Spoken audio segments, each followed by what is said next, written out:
All right, back with part two of the Intro to Rational Functions. Got a couple of review type calculations, sort of, for us to do. We know the x and y intercepts.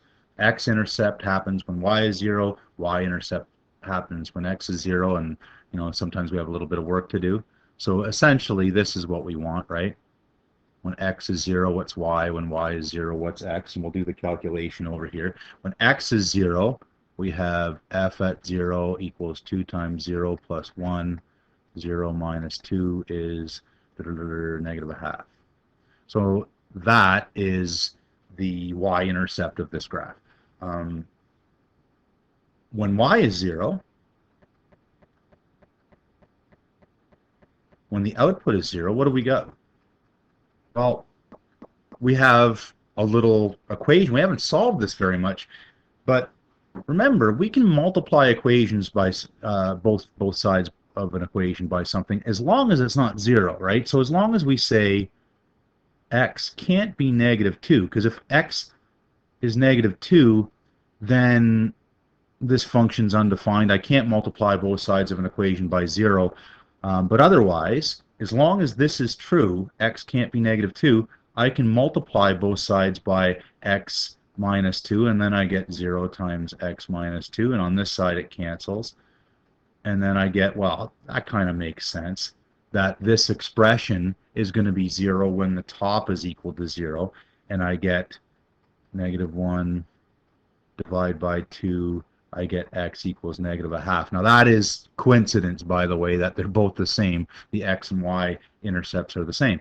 So that's the x and y intercepts. What's the vertical asymptote? Well, I'm going to change color here just so you can see it's a different calculation.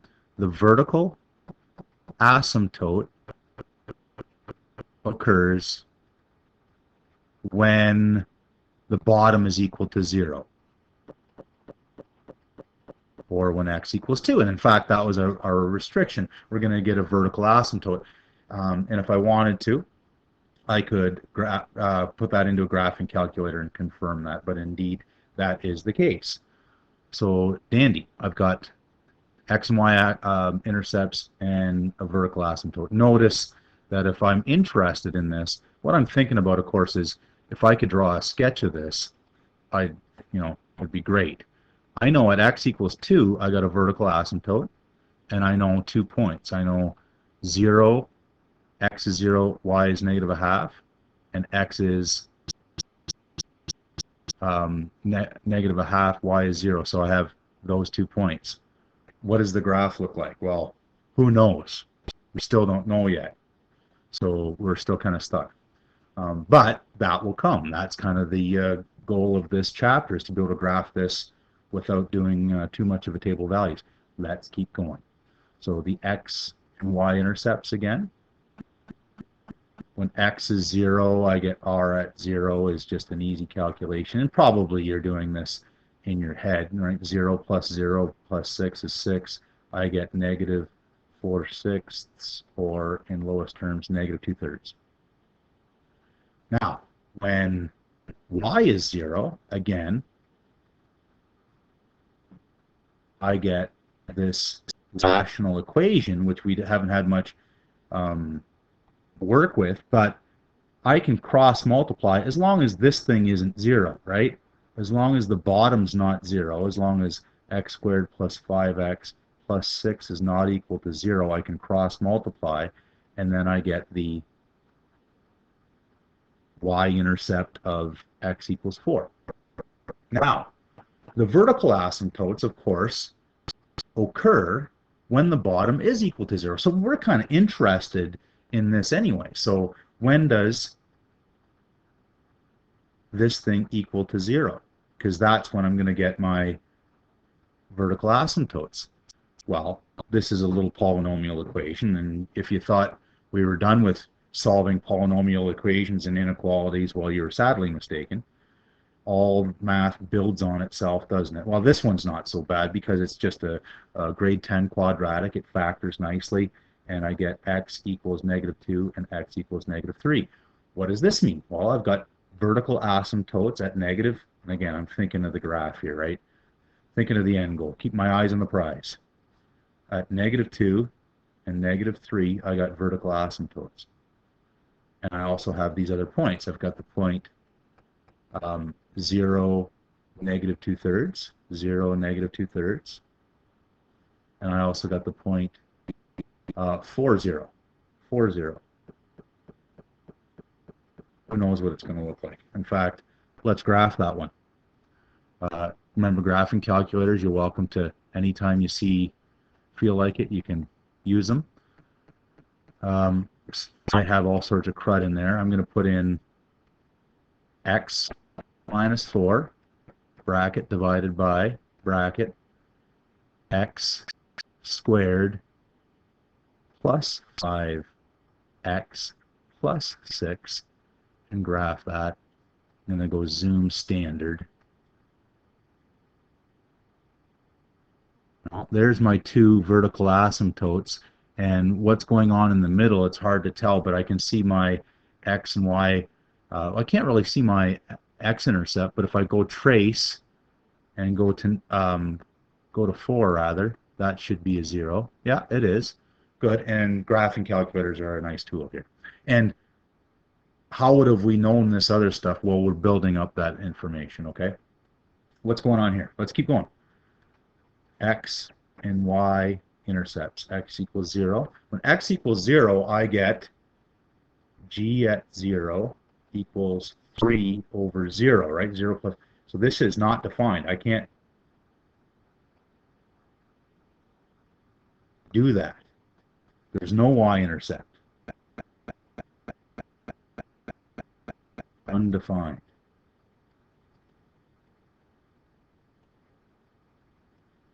What about x-intercept when y is 0? So cross multiply, I get x equals -3. But remember, I can only cross multiply if the bottom is not 0, right? If there's a vertical asymptote, right? Change color again. Vertical asymptote as long as the bottom isn't 0. Well, this bottom is 0 at my solution here. We already saw that x is 0 doesn't work.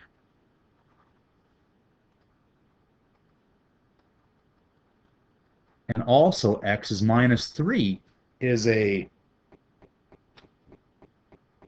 vertical asymptote. What's funny is if I was sharp here,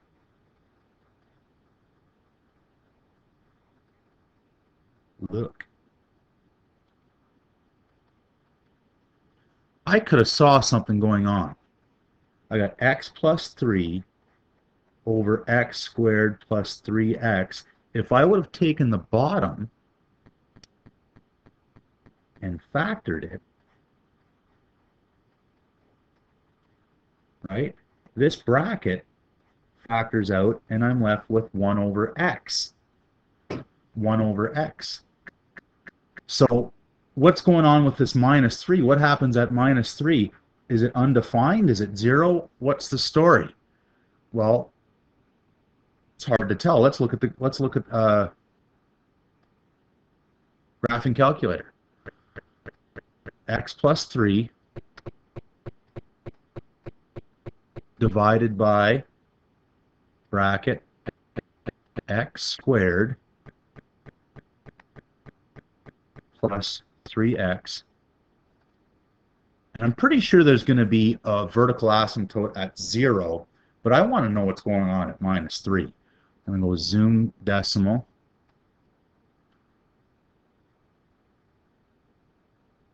And that just looks like the graph of y equals 1 over x, right? When x is 1, y is 1, x. Well, what's going on at -3? Well, let's go trace and put in -3. It's undefined.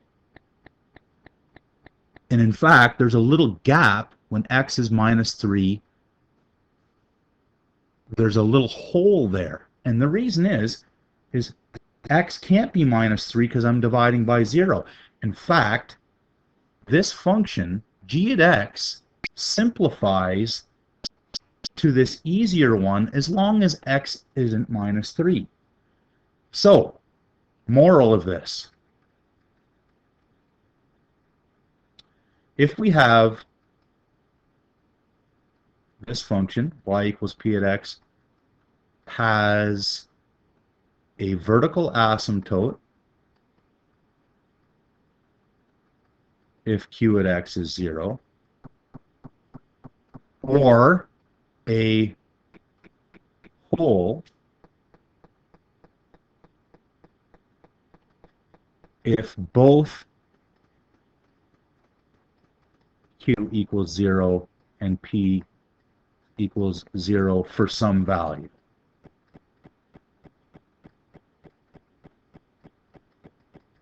So the idea, if we can find an x that makes these both zeros at the same time, we get a hole. So that doesn't happen very often, but when it does, we have to be aware of it. And the way we'll think of this, can we cancel a factor? If we can cancel a factor, we've got a hole. Okay? More to come. Part 3 coming up shortly.